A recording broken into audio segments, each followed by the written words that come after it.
بسم اللہ الرحمن الرحیم۔ اسلامی راہ چینل میں آپ سب کو خوش آمدید۔ آج ہم حضرت موسیٰ علیہ السلام کے بارے میں پڑھیں گے۔ موسیٰ علیہ السلام فرعون کے زمانے میں پیدا ہوئے۔ وہ مصر کا بادشاہ تھا۔ اس نے خدائی کا دعویٰ کیا تھا۔ مصر میں اس وقت حضرت یعقوب علیہ السلام کی اولاد آباد تھی۔ اسے بنی اسرائیل کہا جاتا ہے۔ بنی اسرائیل لاکھوں کی تعداد میں پھلے پھولے۔ حضرت یوسف علیہ السلام کے دور میں مصر کا بادشاہ عیان بن ولید تھا۔ وہ آپ کے ہاتھوں پر مسلمان ہوا تھا۔ اس کے انتقال کے بعد مصر کے حکمران حضرت یوسف علیہ السلام بن گئے۔ آپ علیہ السلام کی وفات کے بعد قابوس مصر کا بادشاہ بنا۔ حضرت یوسف علیہ السلام کے زمانے میں شرک کی لعنت ختم ہو گئی تھی۔ قابوس نے اسے پھر سے شروع کر دیا، لیکن حضرت یعقوب علیہ السلام کی قوم نے اس کے شرک کو قبول نہ کیا۔ اس پر اس نے غیر ملکی خیال کر کے انہیں غلام بنا لیا اور ان سے سخت کام لینے لگے۔ اس کا انتقال ہوا تو اس کا بھائی ولید بن مسعب مصر کا بادشاہ بنا۔ مصر کے ہر بادشاہ کو فرعون کہا جاتا ہے۔ یہ فرعون پہلے سے بھی زیادہ ظالم تھا۔ اس نے کہا، میں تمہارا رب ہوں۔ اس نے خدا ہونے کا دعویٰ کیا۔ اس نے حکم دیا، سب لوگ مجھے سجدہ کریں۔ چنانچہ سب سے پہلے اس کے وزیر حامان نے اسے سجدہ کیا، پھر دوسرے وزیروں اور امیروں نے سجدہ کیا۔ جو لوگ دور دراز کے علاقوں میں رہتے تھے ان کے لیے اپنے مجسمے بنوائے۔ انہیں حکم دیا کہ تم ان مجسموں کے آگے سجدہ کیا کرو۔ بنی اسرائیل کے لوگوں نے سجدہ کرنے سے انکار کر دیا تو اس نے حکم دیا، تم نہ تو مجھے سجدہ کرتے ہو نہ میری تصویروں کو، میں تمہیں عذاب دوں گا۔ اس پر بنی اسرائیل کے لوگوں نے کہا، فرعون کا عذاب ہلکا ہے، خدا کا عذاب ابدی ہے۔ بہتر یہ ہے کہ فرعون کے عذاب پر صبر کرو اور اسے سجدہ نہ کرو۔ یہ بات تمام بنی اسرائیل نے مان لی اور فرعون کو بھی بتا دیا کہ ہم ہرگز تجھے یا تیری مورتی کو سجدہ نہیں کریں گے۔ یہ بات تمام بنی اسرائیل نے مان لی۔ فرعون نے ان پر ظلم کی انتہا کر دی۔ ایسے میں اس نے ایک خواب دیکھا۔ اس نے خواب کی تعبیر پوچھی تو اسے بتایا گیا، بنی اسرائیل میں ایک لڑکا پیدا ہوگا، وہ تیری حکومت کو ختم کر دے گا۔ فرعون نے یہ تعبیر سن کر اپنے سپاہیوں کو حکم دیا، بنی اسرائیل کے جس گھر میں لڑکا پیدا ہو اسے قتل کر دیا جائے، البتہ لڑکیوں کو قتل نہ کیا جائے۔ اس طرح پیدا ہونے والے ہزاروں لڑکے قتل کر دیے گئے۔ انہی حالات میں حضرت موسیٰ علیہ السلام پیدا ہو گئے۔ فرعون کچھ بھی نہ کر سکا۔ ادھر نجومیوں نے اسے اطلاع دے دی کہ وہ بچہ پیدا ہو چکا ہے۔ اب ماں کو فکر لاحق ہوئی، آخر یہ بچہ ہے، آواز تو نکالے گا، اور فرعون کے پیادے گھر گھر تلاشی لیتے پھر رہے ہیں، اس کی آواز سن لیں گے تو اسے قتل کر دیں گے۔ اس وقت اللہ تعالیٰ نے حضرت موسیٰ علیہ السلام کی والدہ کے دل میں یہ بات ڈال دی کہ اس بچے کو دریا میں ڈال دیں۔ قرآن کریم میں یہ بات ان الفاظ میں آئی ہے، اور ہم نے موسیٰ علیہ السلام کی والدہ کو الہام کیا کہ تم موسیٰ علیہ السلام کو دودھ پلا، جب اس کے بارے میں کوئی خطرہ محسوس کرے تو اسے دریا میں ڈال دینا، اور پریشان نہ ہونا، نہ اندیشہ کرنا، ہم اسے تیری طرف واپس لوٹا دیں گے اور اسے پیغمبروں میں سے کر دیں گے۔ اللہ تعالیٰ نے دریا میں ڈالنے کا طریقہ بھی بتا دیا، چنانچہ ارشاد ہوا، اسے صندوق میں ڈال دینا، پھر صندوق کو دریا میں چھوڑ دینا۔ یہ دریا کنارے پر لا کر موسیٰ علیہ السلام کو فرعون تک پہنچا دے گا۔ موسیٰ علیہ السلام کی والدہ نے ایک صندوق تیار کرایا، اس بچے کو لٹایا اور اللہ تعالیٰ کا نام لے کر صندوق کو دریا میں چھوڑ دیا۔ اس کے ساتھ ماں کو پریشانی ہوئی کہ نہ جانے یہ صندوق کہاں جا کر رکے، اس لیے اس نے اپنی بڑی بیٹی کو صندوق کے پیچھے جانے کے لیے کہا۔ وہ دریا کے کنارے کنارے چلتی رہی۔ دریائے نیل سے ایک نہر فرعون کے محل کی طرف جاتی تھی۔ وہ صندوق اس نہر میں ہوتا ہوا محل تک پہنچ گیا۔ صندوق ایسی جگہ رکا جہاں فرعون کی بیوی حضرت آسیہ موجود تھی۔ انہوں نے صندوق کو پکڑوا لیا، کھول کر دیکھا تو اندر چاند سا بچہ لیٹا تھا۔ اس کے ہاں کوئی اولاد نہیں تھی۔ وہ بچے کو دیکھ کر بے خود ہو گئی۔ فرعون سے مخاطب ہو کر کہنے لگی، یہ بچہ میری اور تیری آنکھوں کی ٹھنڈک ہے، اسے قتل نہ کر، عجب نہیں کہ یہ ہمیں کچھ فائدہ پہنچائے اور ہم اسے اپنا بیٹا بنا لیں۔ اور ان لوگوں کی حالت یہ تھی کہ حقیقت حال سے بے خبر تھے۔ فرعون شروع میں اس بچے کو قتل کرنا چاہتا تھا، لیکن پھر اسے بیوی کی بات ماننا پڑی۔ اب سوال تھا بچے کی پرورش کیسے کی جائے۔ انہیں دودھ پلانے والی عورت کی تلاش ہوئی، اور اللہ تعالیٰ نے موسیٰ علیہ السلام کے دل میں یہ بات ڈال دی کہ کسی غیر عورت کا دودھ نہ پئیں۔ اللہ تعالیٰ اس بارے میں فرماتے ہیں، اور ہم نے پہلے ہی سے سب دودھ پلانے والیوں کے دودھ کو موسیٰ علیہ السلام پر بندش کر دی تھی۔ بہت سی دودھ پلانے والی عورتوں کو لایا گیا، مگر موسیٰ علیہ السلام نے کسی کے دودھ کو منہ نہ لگایا۔ اس پر حضرت آسیہ اور فرعون فکر مند ہو گئے کہ بچہ کب تک بھوکا رہے گا۔ ادھر موسیٰ علیہ السلام کی بہن صندوق کا تعاقب کرتے ہوئے وہاں تک پہنچ گئی۔ اس نے صورتحال دیکھ کر کہا، میں ایک عورت کا پتہ بتا سکتی ہوں، شاید یہ بچہ اس عورت کا دودھ پی لے۔ اس بارے میں اللہ تعالیٰ فرماتے ہیں اور ہم نے پہلے ہی دائیوں کا دودھ موسیٰ علیہ السلام پر بند کر دیا تھا۔ اس پر اس کی بہن بولی میں تمہیں ایک ایسے گھرانے کا پتہ بتا سکتی ہوں جو تمہارے لیے اس کی پرورش کر دے اور وہ اس کے خیرخواہ بھی ہوں۔ موسیٰ علیہ السلام کی بہن سے کہا گیا ٹھیک ہے، تم اس عورت کو بلا کر لے آؤ۔ آپ کی ہمشیرہ گئیں اور والدہ کو لے آئیں۔ والدہ نے جو ہی آپ کو گود میں لیا آپ دودھ پینے لگے۔ فرعون نے آپ کی والدہ کے لیے ایک اشرفی روزانہ مقرر کر دی اور کہنے لگا بچے کو یہی دائی دودھ پلائے گی۔ اس طرح اللہ تعالیٰ نے آپ کی والدہ کے ساتھ کیا ہوا وعدہ پورا کر دیا، یعنی اللہ تعالیٰ نے فرمایا تھا تو اسے دریا میں ڈال دے، ہم پھر سے تمہیں واپس کر دیں گے۔ بی بی آسیہ نے آپ کی والدہ سے یہ بھی کہا کہ تو ہر ہفتے اسے لا کر مجھے دکھا دیا کر۔ ماں ہر ہفتے بچے کو فرعون کے دربار میں لاتی پھر واپس گھر لے جاتی۔ وہ 2 برس تک اپنی والدہ کا دودھ پیتا رہا۔ دودھ چھڑانے پر بی بی آسیہ نے آپ کی والدہ محترمہ کو بہت سے تحائف دیے۔ آپ کچھ اور بڑے ہوئے تو ایک دن بی بی آسیہ نے آپ کو فرعون کے گود میں بٹھا دیا۔ آپ نے اس کی داڑھی کو پکڑ کر اسے زور سے کھینچا کہ چند بال بھی آپ کے ہاتھ میں آ گئے۔ فرعون غصے سے آگ بگولا ہو گیا۔ اس نے جلاد کو بلا کر حکم دیا اس بچے کو لے جا کر قتل کر دو۔ بی بی آسیہ یہ سن کر پریشان ہوئی۔ انہوں نے فرعون سے کہا یہ بچہ ہے، اسے کیا پتا، میں ابھی اس کا تجربہ کرا دیتی ہوں۔ یہ کہہ کر انہوں نے ایک تال میں موتی منگوائے اور دوسرے میں آگ کے انگارے۔ اب موسیٰ علیہ السلام کو ان دونوں تھالوں کے پاس بٹھا دیا۔ مطلب یہ تھا کہ اگر اس بچے میں عقل ہوئی تو ظاہر ہے موتی اٹھائے گا، ورنہ انگاروں کی طرف ہاتھ بڑھائے گا۔ حضرت موسیٰ علیہ السلام نے موتی اٹھانے چاہے تو فوراً جبرائیل علیہ السلام نے ان کا ہاتھ آگ کے انگاروں کی طرف بڑھا دیا۔ آپ نے ایک انگارہ اٹھا کر منہ میں رکھ دیا، اس سے آپ کی زبان میں گرا پڑ گئی۔ فرعون نے یہ دیکھا تو قتل کا ارادہ ترک کر دیا۔ اس طرح بی بی آسیہ نے آپ کو ظالم سے بچانے اور آپ کی تربیت میں اہم کردار ادا کیا۔ بی بی آسیہ ایماندار، نیک اور ولیہ عورت تھی، جبکہ اس کا خاوند اللہ کا باغی تھا۔ اور آخر فرعون کے محل میں رہتے ہوئے حضرت موسیٰ علیہ السلام جوان ہو گئے۔ آپ بہت خوبصورت تھے، لوگ آپ کو دیکھ کر اش اش کر اٹھتے تھے۔ ان دنوں بنی اسرائیل پر فرعون کی ظلم و ستم کا بازار گرم تھا۔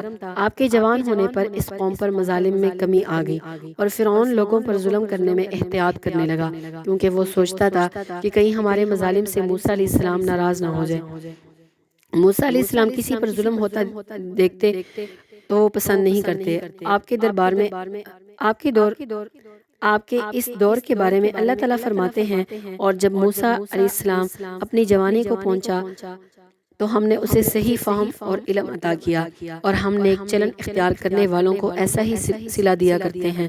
پھر ایک دن ایسا ہوا کہ موسیٰ علیہ السلام شہر کا گشت لگا رہے تھے۔ آپ کو عادت تھی کہ کسی پر ظلم ہوتا دیکھتے تو ظالم کا ہاتھ روک لیتے۔ گشت کے دوران آپ نے دیکھا کہ ایک فرعونی قبطی کسی اسرائیلی سے لڑ رہا ہے، وہ اسے بری طرح سے مار رہا تھا اور گھسیٹ رہا تھا۔ آپ نے یہ منظر دیکھا تو رک گئے۔ ادھر اسرائیلی پر آپ کی نظر پڑی تو وہ پکار اٹھا، اے موسیٰ میری مدد کیجیے۔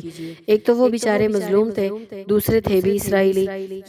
آپ یہ برداشت نہ کر سکے، آگے بڑھ کر قبطی کو روکا، اسے سمجھانے کی کوشش کی۔ قبطی نے ظلم سے باز نہ آیا۔ جب آپ سمجھاتے سمجھاتے تھک گئے اور اس نے آپ کے سمجھانے کا کوئی اثر نہ لیا، آپ کو غصہ آ گیا۔ آپ نے غصے کی حالت میں ایک مکہ اسے دے مارا اور اس مکے کی تکلیف وہ برداشت نہ کر سکا اور مر گیا۔ آپ کی نیت اسے جان سے مار ڈالنے کی نہیں تھی، اتفاقیہ حادثہ پیش آ گیا۔ اس پر آپ کو بہت افسوس ہوا۔ آپ نے اللہ تعالیٰ سے اپنے اس فعل کی معافی مانگی۔ قبطی کے قتل کی خبر پورے مصر میں پھیل گئی، کسی کو پتہ نہیں تھا کہ اسے کس نے مارا ہے۔ آخر قبطی کے عزیز رشتہ دار فریاد لے کر فرعون کے پاس گئے۔ اس نے کہا جب تک وہ قاتل کا پتہ نہ چل جائے میں کچھ نہیں کر سکتا، لہٰذا تم لوگ پتہ چلا کر مجھے بتاؤ تاکہ میں مجرم کو سزا دے سکوں۔ دوسرے دن موسیٰ علیہ السلام پھر گشت کر رہے تھے، وہی اسرائیلی کسی دوسرے قبطی سے جھگڑتا نظر آیا۔ اس نے موسیٰ علیہ السلام کو دیکھا تو کل کی طرح پھر مدد کے لیے پکار اٹھا۔ موسیٰ علیہ السلام بول اٹھے، بے شک تو ہی غلط راستے پر ہے۔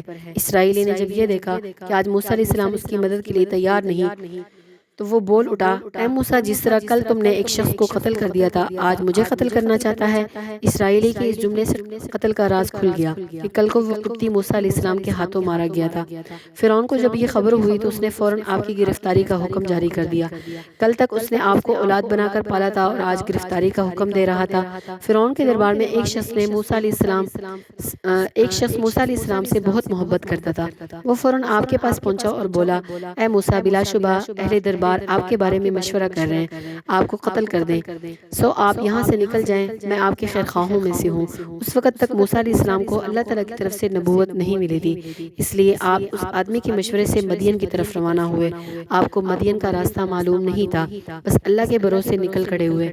آپ کے پاس کھانے پینے کا بھی کوئی سامان نہیں تھا۔ راستے میں درختوں کے پتے وغیرہ کھا کر کام چلایا۔ پاؤں میں جوتے بھی نہیں تھے، ننگے پاؤں چلتے چلتے پیروں میں چھالے پڑ گئے۔ اب تک آپ شاہی محل میں پلے بڑے تھے۔ پریشانی کے اس عالم میں آپ نے اللہ تعالیٰ سے دعا کی، امید ہے میرا رب مجھے سیدھی راہ دکھا دے گا۔ اللہ تعالیٰ نے آپ کی دعا قبول فرمائی، آپ سیدھے مدین پہنچ گئے۔ شہر میں داخل ہوئے تو ایک کنویں پر نظر پڑی۔ اس کنویں کے گرد لوگوں کا ہجوم تھا۔ وہ لوگ اپنے جانوروں کو پانی پلا رہے تھے۔ جو زیادہ طاقتور تھا وہ کمزوروں کو پیچھے دھکیل کر پانی پلاتا رہا۔ وہ فارغ ہوتا تو نسبتاً طاقتور آدمی پانی پلانے لگتا، مطلب یہ کہ وہاں طاقت کے بل پر پانی پیا اور پلایا جا رہا تھا، کمزور پیچھے رہ جاتا تھا۔ اس سے آپ نے اندازہ لگا لیا کہ ان لوگوں میں انصاف نہیں ہے، نہ ہی ان میں ہمدردی اور ایثار کا جذبہ ہے۔ ایسے میں آپ کی نظر دو لڑکیوں پر پڑی۔ وہ اپنی بکریاں لیے ایک طرف کھڑی تھی، گویا وہ اپنی بکریوں کو پانی پلانے کے لیے آئی تھی اور طاقتور لوگوں کے فارغ ہونے کا انتظار کر رہی تھی۔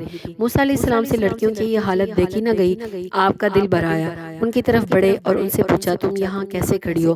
ان میں سے ایک نے کہا، جب تک یہ لوگ فارغ نہیں ہوتے ہم اپنی بکریوں کو پانی نہیں پلا سکتی، اور ہمارے والد بوڑھے ہیں۔ مطلب یہ تھا والد یہ کام نہیں کر سکتے، اس لیے ہمیں آنا پڑتا ہے، اور یہاں طاقتور کا راج ہے۔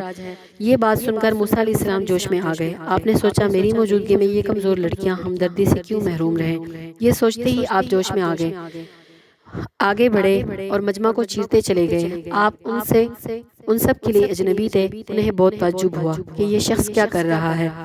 دوسری طرف حضرت موسیٰ علیہ السلام تھے بھی بہت طاقتور جسم کے مالک اور باروب تھے۔ وہ سہم گئے۔ آپ آگے بڑھے اور کنویں سے ڈول اوپر کھینچا تو وہ ڈول کئی آدمی مل کر کھینچتے تھے۔ موسیٰ علیہ السلام نے تنہا ہی بہت آسانی سے کھینچ لیا۔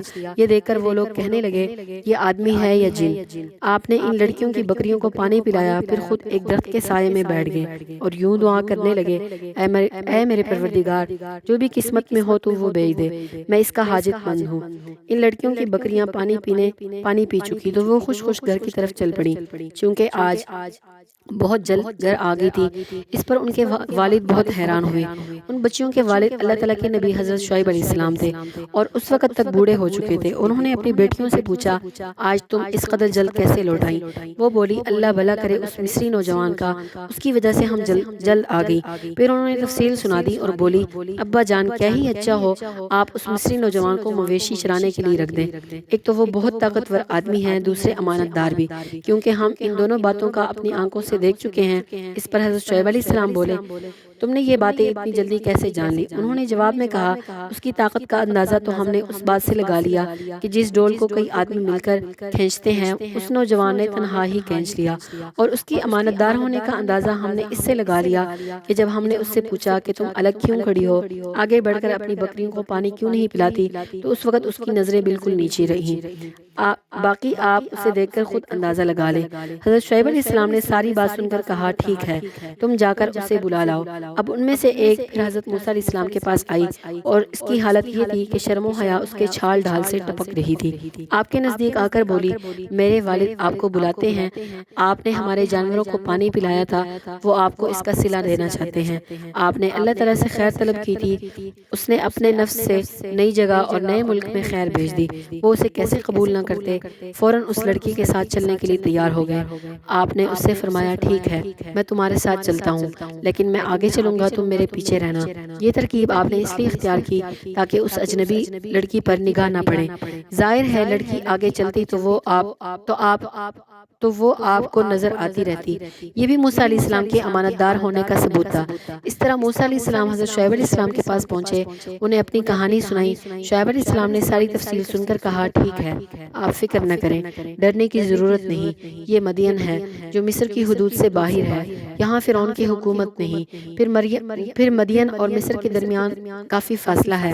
حضرت شعیب علیہ السلام حضرت موسیٰ علیہ السلام کو دیکھتے ہی سمجھ گئے تھے کہ موسیٰ علیہ السلام کوئی عام شخص نہیں۔ چنانچہ انہوں نے کہا، میں چاہتا ہوں اپنی دونوں بیٹیوں میں سے ایک کا آپ کے ساتھ نکاح کر دوں، لیکن شرط یہ ہے کہ آپ 8 سال تک میری ملازمت کریں، اور اگر 10 سال پورے کر لیں تو یہ آپ کی طرف سے احسان ہوگا۔ ساتھ میں حضرت شعیب علیہ السلام نے یہ بھی فرمایا، میں آپ پر کوئی مشقت نہیں ڈالنا چاہتا، آپ مجھے انشاءاللہ صالح کار اور اچھا بھلا آدمی پائیں گے۔ یہ کہنے سے حضرت شعیب علیہ السلام کا مقصد یہ تھا کہ میں آپ سے کوئی سخت خدمت نہیں لوں گا، یہاں رہ کر آپ کو تجربہ ہو جائے گا میں بری طبیعت کا مالک نہیں ہوں، اللہ کے فضل سے میں نیک بخت ہوں۔ آخر شعیب علیہ السلام اور حضرت موسیٰ علیہ السلام کے درمیان معاملہ طے ہو گیا۔ اس کے مطابق آپ اپنا کام کرنے لگے۔ بکریاں چروانا دراصل انبیاء علیہ السلام کی سنت ہے، اس لیے حضرت موسیٰ علیہ السلام سے بھی یہ کام لیا گیا۔ آپ نے 10 سال تک یہ خدمت انجام دی۔ پھر حضرت شعیب علیہ السلام نے اپنی بیٹی کی شادی ان سے کرا دی۔ یہ سب کام آپ کو نبوت ملنے سے پہلے کے ہیں۔ اب چونکہ آپ کو اپنی والدہ سے ملے بہت عرصہ ہو گیا تھا، اس لیے آپ نے شعیب علیہ السلام سے اجازت لی اور آپ مصر کی طرف روانہ ہوئے۔ اگر آپ کو یہ ویڈیو اچھی لگے تو ویڈیو کو لائک، شیئر اور سبسکرائب ضرور کریں۔